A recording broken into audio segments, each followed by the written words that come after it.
Okay, this lesson is on neoclassical art. This is found in our later Europe content area, and neoclassical art falls under 18th century art.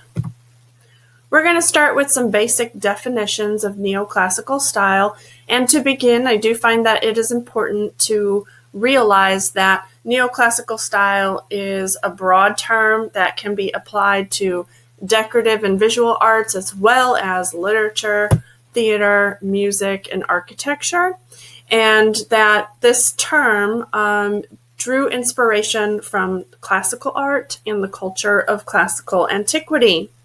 So like a lot of movements, neoclassicism was born in Rome in the mid-18th century. It definitely spread all over Europe, but really the precursor to this was a couple of things. The rediscovery of Pompeii was a big inspiration for this movement. The studying of that architecture, the art, and the lifestyles and the cultures of that Roman period.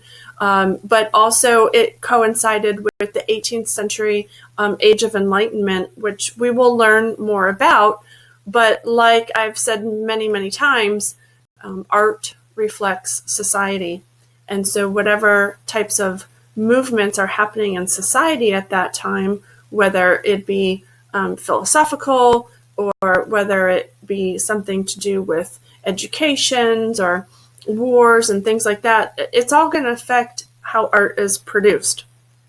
But if we get into a more technical term that's based primarily on just the visual arts, it did begin around 1750, 1760. And honestly, neoclassicism was something that was born and developed in direct opposition to the dominant Baroque and Rococo styles that preceded neoclassicism. So if we speak specifically about architecture, Rococo really focused on lots of details and ornamentations, and even really enjoyed kind of an asymmetrical floor plan or composition, whereas the neoclassical was back to those basic principles of simplicity and symmetry, and these types of characteristics where things were very kind of clean-lined and simple were back to those virtues of the Roman arts and ancient Greece. It was definitely styles that were more immediately drawn from 16th century Renaissance classicism. So we have here kind of a, back to the basics movement, glorifying kind of Roman and Greek virtues, but also this is prompted by, opposing where art was going with Baroque and Rococo styles. So knowing this now, what are some of the characteristics that we're going to actually see in neoclassical art? So first of all, compositions. All compositions, all floor plans are going to go back to symmetry and balance, and symmetry even being mirror image. So you're going to see a lot of what happens on the left, happens on the right. Everything's going to be very visually balanced. We're not going to work asymmetrically anymore. There's going to be kind of a lot of prediction to these compositions. In painting, you're going to go back to that linear perspective, which also has a lot to do with symmetry and balance. But, if you remember the Romans and their fresco paintings, they were the ones that really started to incorporate perspective into their frescoes. And so now we're returning to that, but it's going to be even more precise and elaborate because we are in the modern era now. Brushwork. In the Rococo style, brushwork was starting to get a little bit loose. That was part of the whimsy of the Rococo style, and we're going to take that away now. Brushwork is going to be extremely invisible and blended to perfection. It's not going to be, left untouched up, and a lot of clarity to detail. That doesn't necessarily mean the inclusion of frivolous and unnecessary detail, but the detail that's there is going to be extremely clear and precise. All of that whimsy from Rococo and all of the drama and kind of that theatrical feeling from Baroque and elaborate exaggeration is gone. That's all removed. You're not going to find any of that in any form of neoclassical art. If we're talking about sculpture, first of all, what sculpture did to kind of revitalize that classical feeling was change their medium. So the medium now is going back to that beautiful unpainted white marble. But there are a few things that I don't want to say are different about sculpture, but have kind of given this contemporary look to a classical approach. And one of those things is capturing a real likeness to the sitter. And so if you think about Greek and Roman sculpture, things were exaggerated. You had that heroic style, especially from kind of that Greek period, where, humans were sculpted a little bit more divine than they were supposed to. But then if you also think about the Republic sculpture that came out of Rome, there was exaggeration there as well, not necessarily to make them divine or godly, but remember they were purposely sculpting them to appear to be older than they really were because, that made them look as if they were wiser. So what's different is that we've gotten rid of those exaggerations, even though that happened during classical Greek and Roman times, and we're really now focused on an exact likeness of the sitter, and that also comes with the clothing. So that exaggerated and elaborate robing that we would see in a lot of Greek and Roman sculpture has now been subdued quite a bit. The clothing is extremely contemporary, realistic. They're wearing, what they're supposed to be wearing, and it's kind of what you see is what you get. But where we're revisiting that classical is in the medium, but also in kind of the message and the virtue that comes out of the sculpture. Talking about architecture, we've already touched base on it a little bit. It is a revision of classical principles, but again, into a modern framework. So what that means is we have exteriors that really have a likeness to Greek and Roman features, but they're tailored to living in the 18th century on the interior. So we have extremely symmetrical, balanced floor plans, and there is complete order to these floor plans. And I think the term order is a really good term when talking about neoclassical style, period. Other features that you'll see revisited are pediments and a lot of domes. You'll definitely see columns and capitals. And the interior spaces are also perfectly divided and mirroring each other. So what I have here are some examples. We're going to compare and contrast visually now. I have examples of paintings, sculptures, and architecture, and I'm only comparing and contrasting the Rococo period with the Neoclassical. Remember that chronologically, Neoclassical directly followed Rococo. Rococo kind of spawned from the Baroque style. But what I think that comparing these two styles is one of the most obvious changes in art movements. We have learned that some of these differences are very subtle and sometimes hard to decipher. But I feel like there's a very clear distinction between Rococo and Neoclassical. So starting with this painting right here, I tried to choose subject matters that were very similar. So we have portraits here of women. And in the Rococo painting, we can just start with what is most obvious, which I think is detail. It is completely 110% covered with so much detail that the viewer has to spend a lot of time taking it all in. Not only is there detail in the portrait, but even detail in the brushwork. And we've talked about this. It's kind of a looser brushwork. It adds a sort of texture to the painting. It adds an added dimension and something more for the viewer to look at.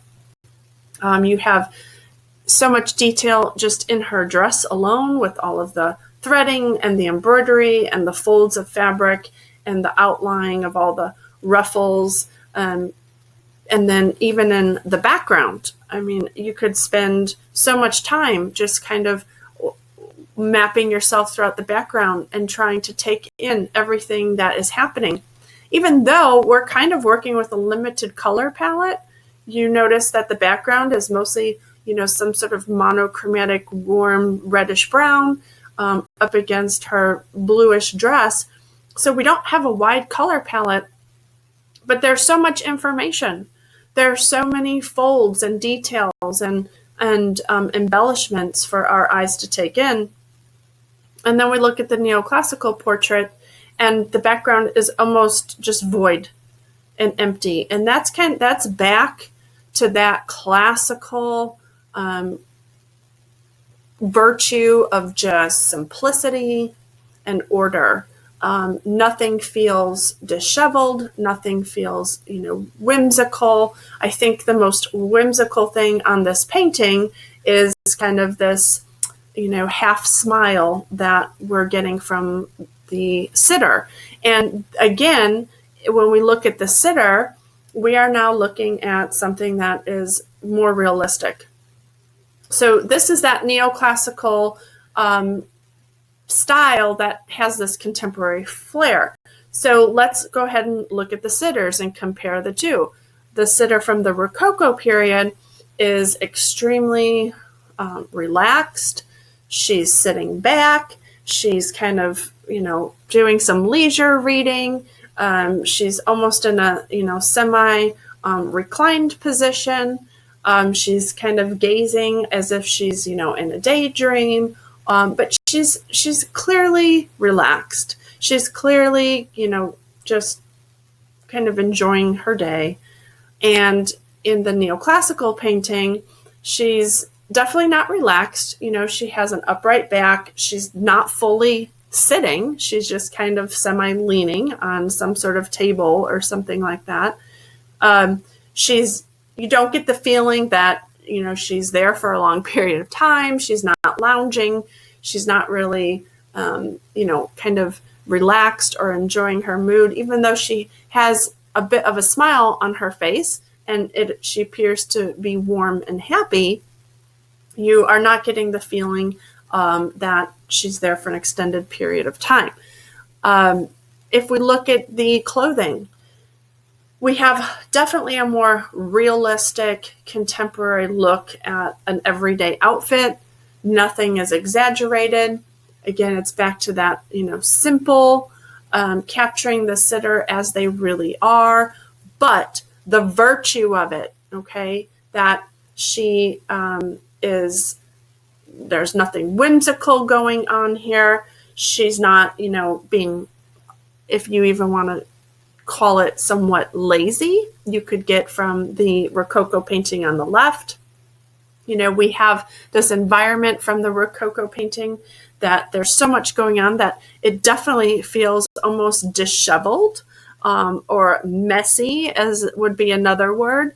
When you look at the Rococo painting, I don't think you're going to use the word order.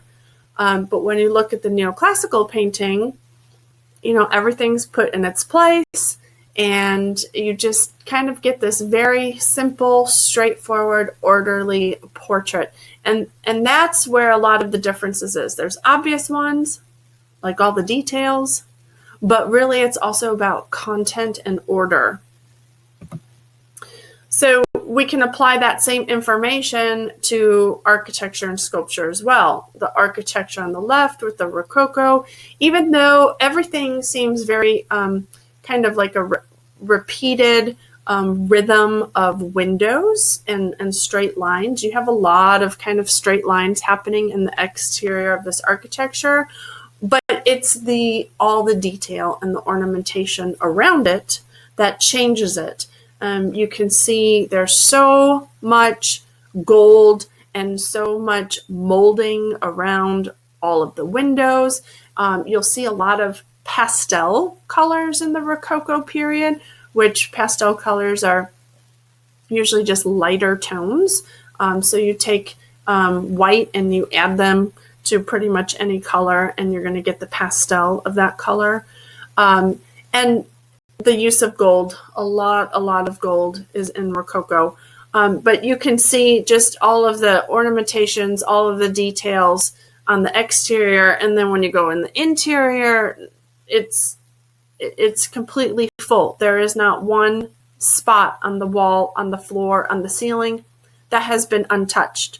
Everything is highly decorated. Everything, from the columns to the patterns in the marble flooring to the frescoes painted above. There is so much molding around every column, around the banisters, around the detail on the ceiling.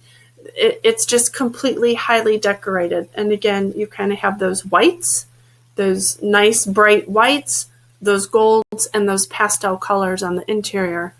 And then when you have the neoclassical architecture on the right, it's pure white, just simple, straightforward.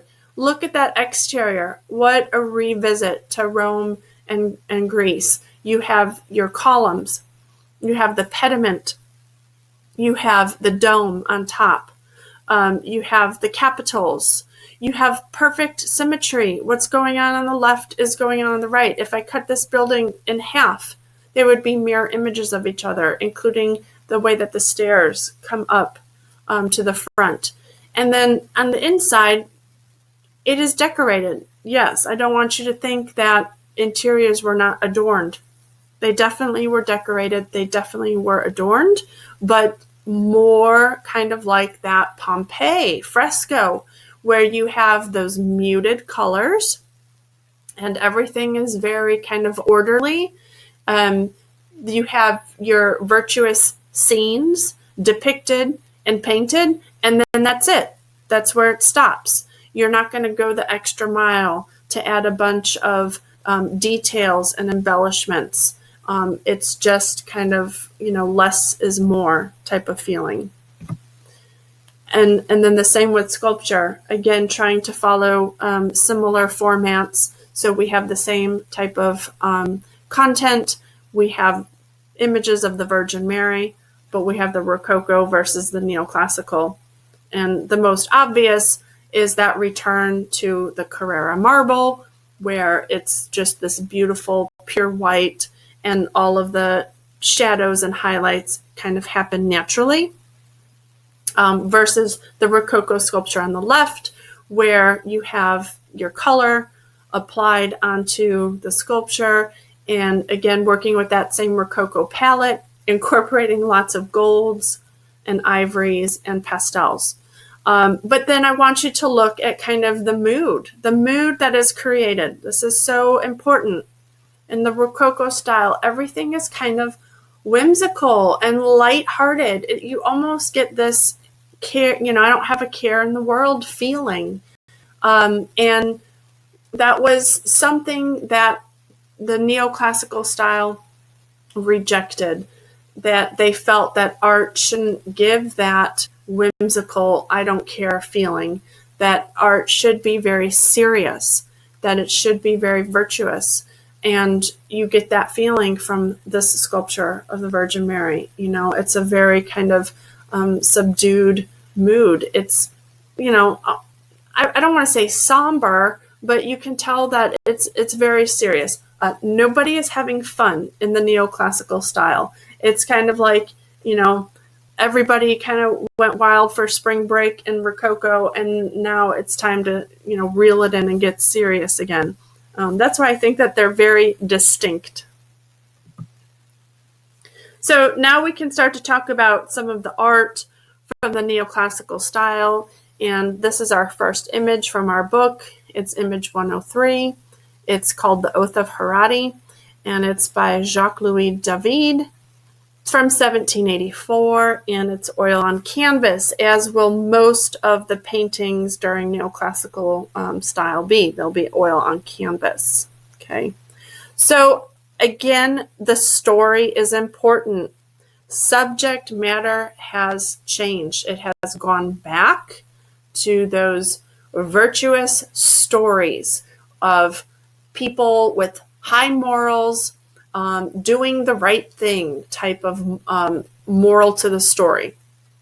And so understanding the stories of neoclassical art, I think, is going to be important. So in this story, what we have here is a depiction of 3 Roman brothers. Right there, Roman brothers. We're going to go back and we're going to emulate, stories of Greek and Rome. So these 3 brothers are the Harati brothers, and they're about to go into battle with 3 other brothers called the Curiati brothers, but they are not depicted in this painting. Okay, they're from a nearby city. They are not in this painting. And what is happening here is the Harati brothers are pledging their allegiance and their fidelity not only to their father, who is right there in the center, but also to Rome. Okay, so that is what's happening here. This type of painting and a lot of paintings that you're going to see in neoclassical art is an example of exemplum virtutis. And what that means is kind of a strong, virtuous, moral story. Okay. The women that we have in this painting is kind of complicated. So one of these 3 women here is engaged to one of the Curiati brothers. Now, she is a sister of the Harati brothers on the left, but she is engaged to the opposing brothers. And if you remember, these kind of family feuds were very common during Roman times. Remember that all of Italy was kind of divided up by families and ruled. All these different cities were kind of ruled by these different families. So having these types of feuds were kind of common. So one of those women is engaged to one of the Curiati brothers, and then another one of the women on the right is a sister of the Curiati brother who is married to one of the Harati brothers. So we've got quite the mix going on here. The forms are painted to be very vigorous and powerful. They're also extremely animated and empathetic. So you see a lot of that emotion and that empathy from the women on the right, and that is balanced by the kind of stark, brave, and vigorous and powerful brothers on the left. The gestures are very sweeping and very unified. Continuing on and looking a little bit closer, I do want you to notice space in this painting. Figures are pushed into the foreground. And what we have here is some residual effects of that Baroque period. So a lot of the lighting in here, it's definitely not as dramatic as Baroque art, but it's still there. You can still see some effects of it. The figures are pushed to the foreground because that background is so dark. You do see a lot of very strong highlights on the figures, almost kind of that spotlight lighting, but it's just definitely not as dramatic as your Baroque art. What we have here is that neoclassical drapery. So we've talked about realistic contemporary clothing. Nothing is exaggerated. What you see is what you get. This is really what people were wearing. And we also have a tripartite composition. What that means is that the composition is made up of 3 parts. So we can see that a little bit better here.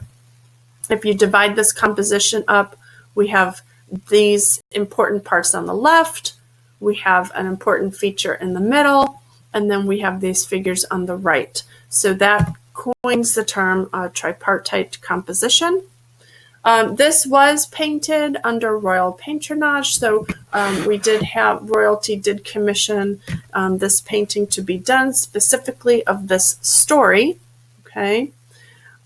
We talked a little bit about that lighting, that Baroque lighting, so lacking a little bit of that neoclassical character, having some residual effects from the Baroque period.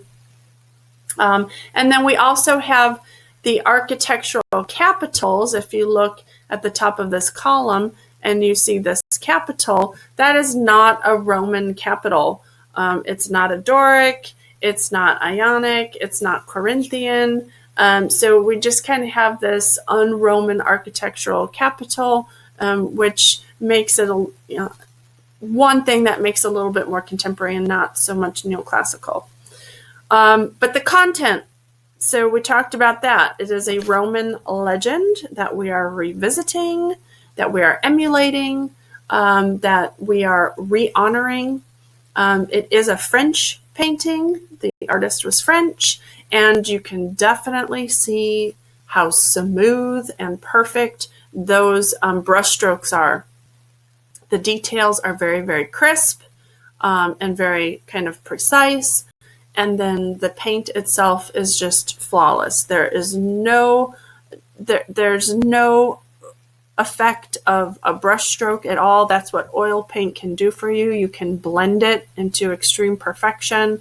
And that was very, very important to that neoclassical style. Moving on, talking a little bit here about composition and how this is important to neoclassical style. So again, straight lines, very, very orderly and balanced.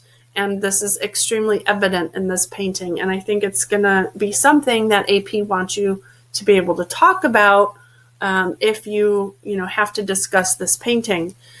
So straight lines are extremely apparent and favored in this composition. So I want you to ignore the blue, red, and green lines for right now.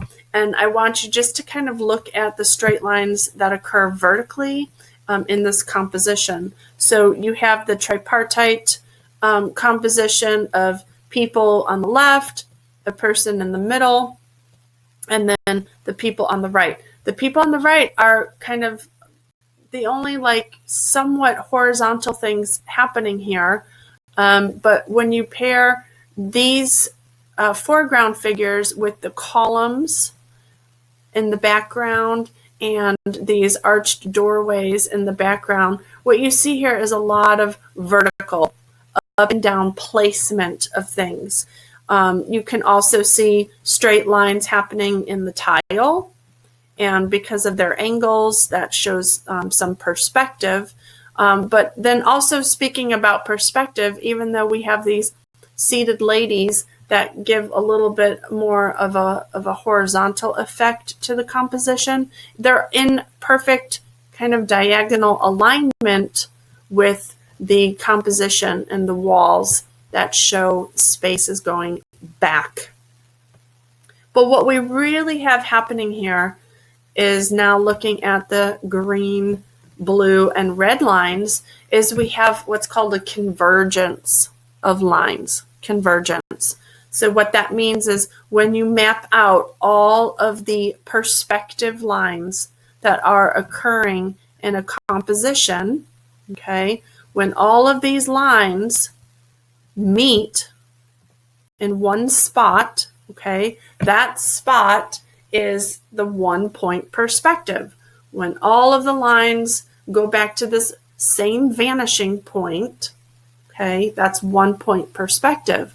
But when 1 point perspective meets the focal point of the painting, okay, then you have the convergence of lines. So right here, the focal point is all of these hands coming together with the swords, the son's hands, the father's hands, and the swords. this is the focal point of the painting. This is like the main point, the main idea. This is what the artist wants you to see as most important. And so the artist has created an entire composition around it. So the one-point perspective and all of these converging lines directly bring your eye to the focal point. Okay? This is all planned. This is all purposeful. These are how great artists work. Okay? So I think that it's going to be important to point that out in this painting. All right, when talking about kind of this feeling of a painting, the feeling is very stoic. And what that means is you have this neoclassical style freezing a moment in time. And that's important when comparing it to Rococo, because Rococo was extremely dynamic. Rococo focused on capturing a lot of movement.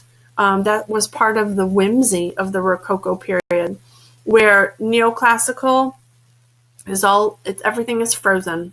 Everything is very stiff. There's nothing dynamic going on, and that, everything is just this kind of frozen moment in time. Okay. As we said before, it reflects the values that were happening during this age of enlightenment. This Roman story is an uplifting story. It's a victorious story that promotes civic duty, kind of over personal desire, personal emotion, personal need. And that's what this painting is all about.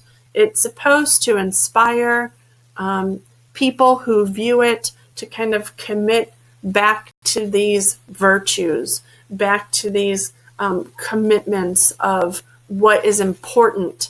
And the Baroque and the Rococo style was kind of seeing people get a little bit emotional, people getting their thoughts and their actions, a little bit left wing is something we would use the term now, where art, really wanted to kind of bring people back to this kind of orderly, very focused, virtuous life.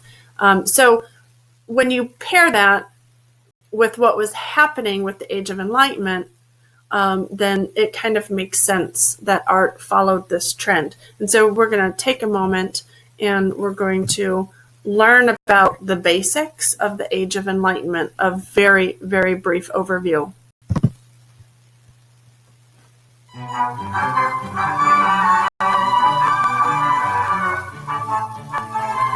Enlightenment, also known as the Age of Reason, is the name given to an important period in the history of Western civilization that followed the Renaissance. The Enlightenment occurred roughly from the mid-1600s up through the end of the 1700s, and was a time when human ability to reason was glorified. The word enlightenment means a time of illumination. The era was given this name because it was a time when an influential group of scholars, writers, artists, and scientists actively sought to use the clear light of reason, that is rational thought, to rid the world of superstition and ignorance. As a result of their efforts, tremendous improvements in the understanding of mathematics and science occurred, and bold new ideas regarding basic human rights and democracy were developed that served as major inspirations to revolutionaries in both America and France.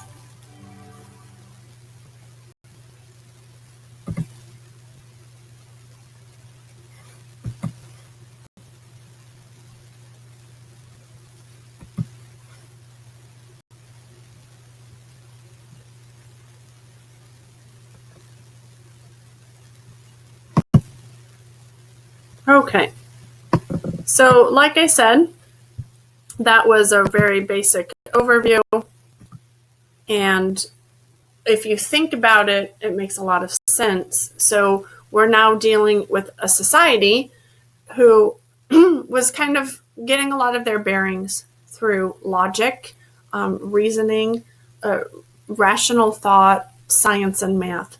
and starting to see those benefits and how it could apply to, making decisions and kind of modernizing their time. So of course, art is going to reflect those values that are happening. If you think about the Renaissance that happened prior to the Age of Enlightenment, that was a time when people were feeling revitalized about creativity, and feeling revitalized about invention. And so, you kind of had this big creative push with the Renaissance, and then it kind of went a different direction with the Age of Enlightenment. And so that's exactly what we see with art. We have Renaissance art and Baroque and Rococo that was kind of pushing the boundaries of creativity. And then, we paused and we're reeling it back in now and kind of using logic and using rational thought and what was thought to be kind of virtuous behavior in art. So taking those concepts, this is our second image, and this is an architectural piece. It's image 102 in your book, and this is called Thomas Jefferson's Monticello. It was built between 1768 and 1806. The materials that were used were definitely brick, glass, stone, and wood, and this is located in Charlottesville, Virginia.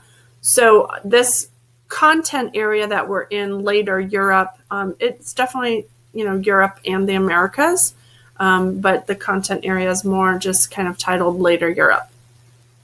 Okay, so when learning about this architectural piece, the direct translation of Monticello is Little Mountain, and it was Thomas Jefferson's chief building on his plantation. You can definitely see the symmetrical interior design. So you are known for the AP book definitely shows you the image of the exterior and the floor plan. So I think the floor plan is going to be important for neoclassical because we're going to be spending a lot of time talking about symmetry and order. On the exterior, you also have symmetry. The structure to the left of the porch mimics the structure to the right of the porch. If I just kind of sliced it down the middle, we would have mirror images of each other. Okay. What's interesting about the exterior is that it is a brick building, but all of the white that you see is actually stucco. It was applied to the wooden trim to make it look like marble. So again, we're trying to emulate that marble of Roman times, but not always able to use that material. So then we just try our best to mimic it. You have these French doors and these long windows that open up fully all the way to allow circulation in the hot Virginia summers. So this is one of those pieces of evidence of using this neoclassical style, but making it work for the modern era. So using kind of the innovations and the things necessary to make these structures, be modern and fit into modern living. Okay. From the exterior, it kind of appears to be a one-story house with a dome on top, but actually it is a two-story building, and you cannot see the second floor because of this right here. This is called a balustrade, okay, where it's kind of like a balcony, and these are the railings on top. And this balustrade is hiding evidence of the second floor. So it is there, even though you can't see it. It was inspired by Palladian villas in Italy and the Roman ruins that were discovered in France. So again, the inspiration directly comes from Roman living. And the dome is not totally round, it is octagonal. Looking a little bit at the interior, this is where some of that orderly terminology comes from. So Thomas Jefferson himself, but also just the neoclassical style period, was very obsessed with kind of saving space and having order on the interior. Everything should be extremely useful and predictable and functioning. So one of the things that Thomas Jefferson did with the designing of this space is a lot of use of narrow spaces. So, for example, the staircase. Usually, this kind of double staircase would be extremely wide and very, very grand, where he has narrowed it down in order to kind of save space and be just a little bit more orderly and less dramatic. This was not about drama.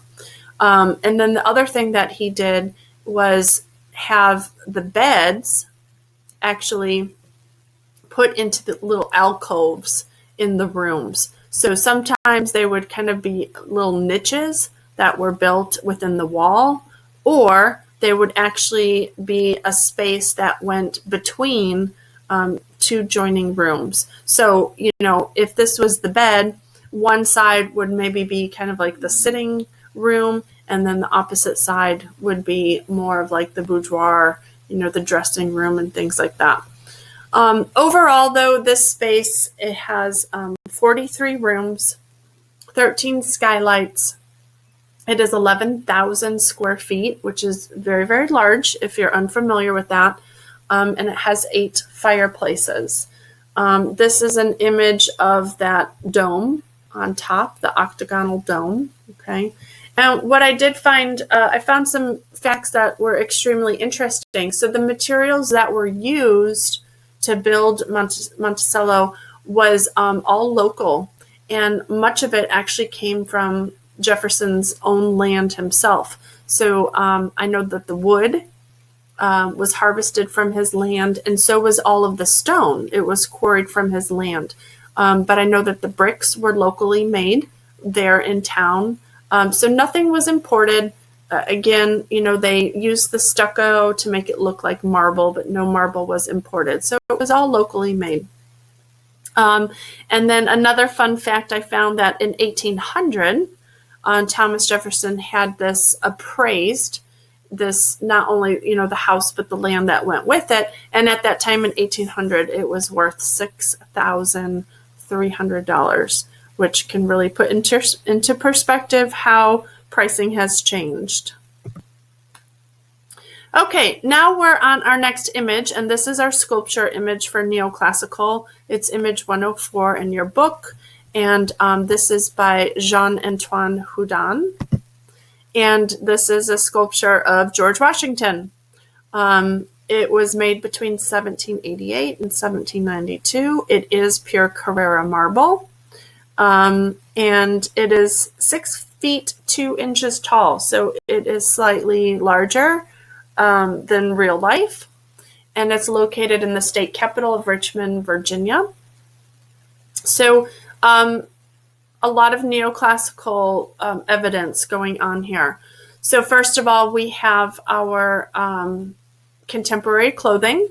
George Washington is dressed like an 18th century gentleman, very realistic clothing. Nothing is dramatic. Nothing is over dramatized. This is what people were wearing. So that is that contemporary flair put on neoclassical art. There is evidence here of George Washington being in the military. And what's interesting, though, is these associations, these symbolic associations, are purposefully minimized.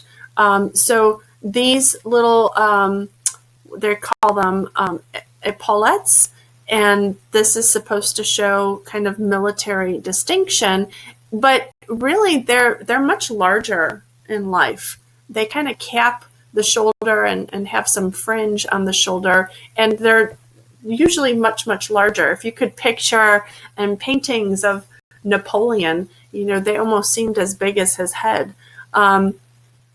And they're also just extremely small here. They almost look kind of out of proportion, to be quite honest. And then also his sword is cast to the side. Now, a lot of people think that this right here is his sword. It is not. It's kind of like a walking stick.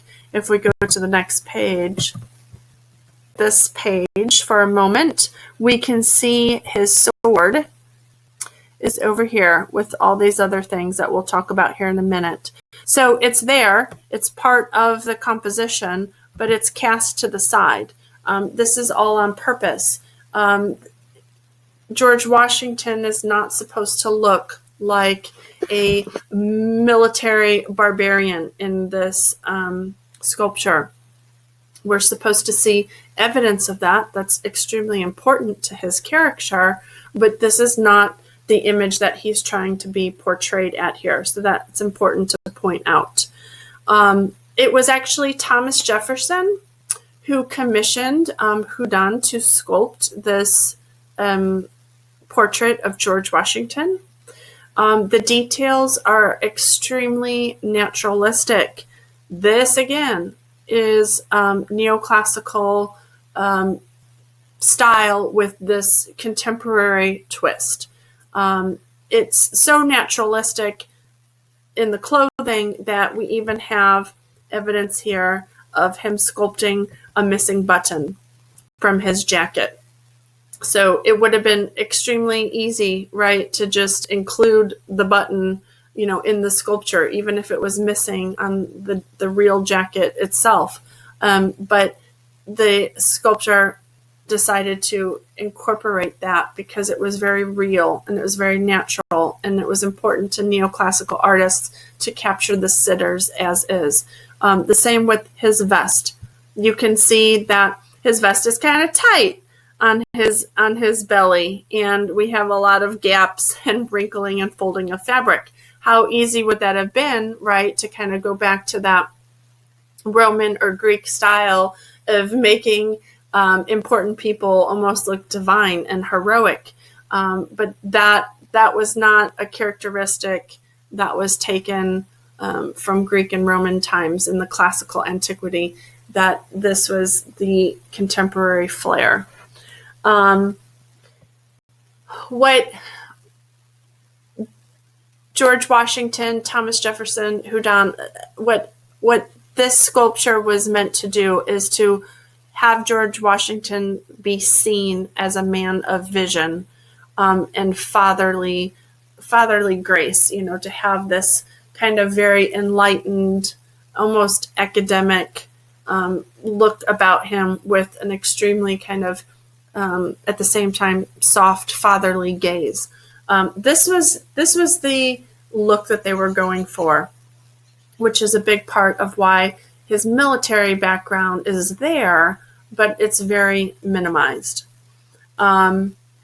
He does have on his belt a badge of Cincinnatus, which is, again, showing kind of allegiance to Rome.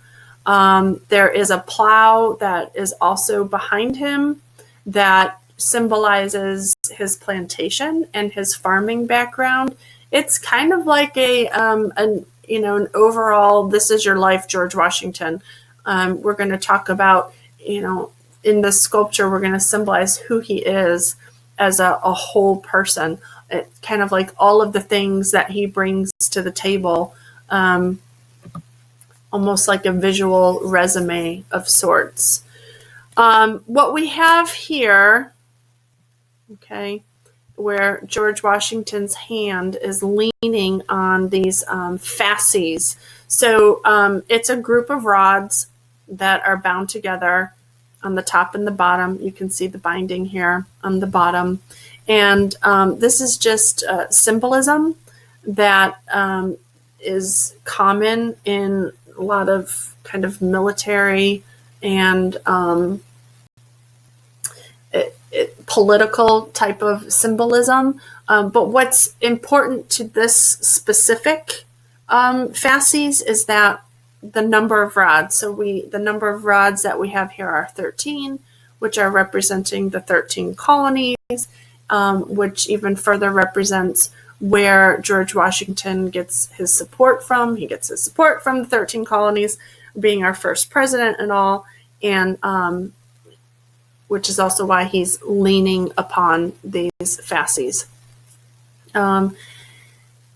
If we look at his stance, it really does mimic that contrapposto that we can remember very clearly from Polycleotis, Doryphorus, and that is evident right here, where we have that kind of forward stance with the bent leg, the angular shifting of the hip.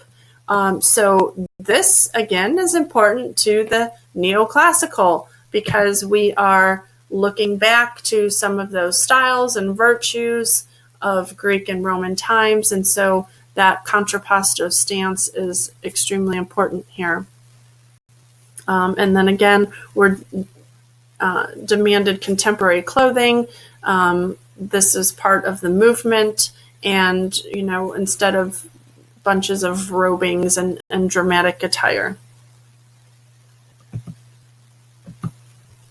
Okay, this image right here is just a close-up to kind of show George Washington's gaze. It's important.